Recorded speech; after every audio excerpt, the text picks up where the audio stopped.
فين وزير الداخليه؟ وزير الداخليه طلع بيان. اللي كانوا بيقولوا ده حصل ولا كذب؟ مين ابو شخه ده؟ مين ده؟ اتحبس؟ لا لا. ليه؟ لانه محامي دوله الخطيب. كذاب. اول حاجه بقى هو عارف ان انا ارجل واحد في البلد دي. واسال اقرب الناس ليك يلا من غير تفسير. اسال اسال يالا اسال يالا اسال. ادي واحد. اثنين، هو يا كذاب يا قليل الادب اللي من فيه نورين. هو لمن طول فيه نورين يا كذاب يا كذاب. نمرة 3 88 انا كنت موجود هناك. ايوه يا كذاب.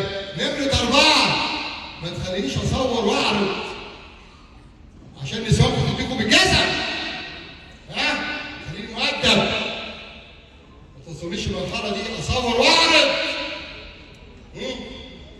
ادي محمد خطيب. اتحبس؟ لا. امال مين اللي اتحبس؟ مرتضى منصور. ليه؟ عشان قال للخطيب انت خدت ساعات وخدت مش عارف 228 مليون جنيه. انا اللي اتحبست وده بره. ده اللي بره. اهو. ويا دولة سهل جدا. وزارة الداخلية طلع بيان.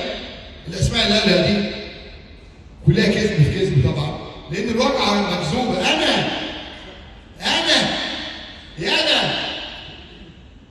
يا نهار اسود. شفتوا وصلنا لايه الزملكاويه؟ اقعدوا اتفرجوا واقعدوا اكتبوا لي على الصفحات. هو دلوقتي قال حاجه، قال لك الاوضه دي ممنوع تفتح، وبيقول لك انا هيفتح الشاويش عشان يفتحها. انت هو انت مصدق ان انا كده اصلا؟ هو انت بتستهبل؟ هو انا هناقش ايه؟ هو انا كده اصلا؟ ما انا قلت له اسال اقرب ناس عندك عشان يقول لك ده راجل. ولا بس هو اتسال اتحبس؟ لا انا اللي اتحبست. اصل قال لاخت محمود الخطيب يا محمود فاكر ماجده اللي اتحبست سنه 60 ولولا عليا ان انا شاذ ما اتحبس. عشان كده بقول معالي النائب العام، معالي وزير العدل، عايز حقي انا وابني اللي اتقال عليه انه مع شغالات، وابني الثاني اللي اتقال عليه شمام، وزوجتي اللي اتشتمت واتقال ان انا جبت لها محلل. في ايه؟ هو في ايه في الدوله؟ مين محمود الخطيب اللي كله ضرب منه؟ عايزين حقنا. مش انت جبت حق اخته اللي مش اخته؟ انا بقى عايز حق مراتي اللي هي مراتي فعلا، وولادي اللي هم حق انا اهو. شفت اهو على الطبيعه. ده المفروض ده تسيب السجن. محدش عمل له حاجه. والقضيه خلصت ومحدش هيعمل له حاجه.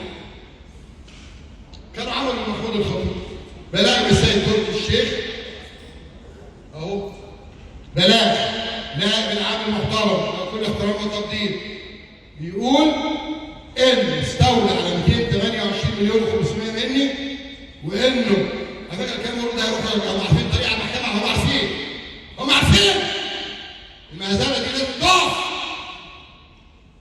وخد مني ساعات حوالي 13 مليون جنيه.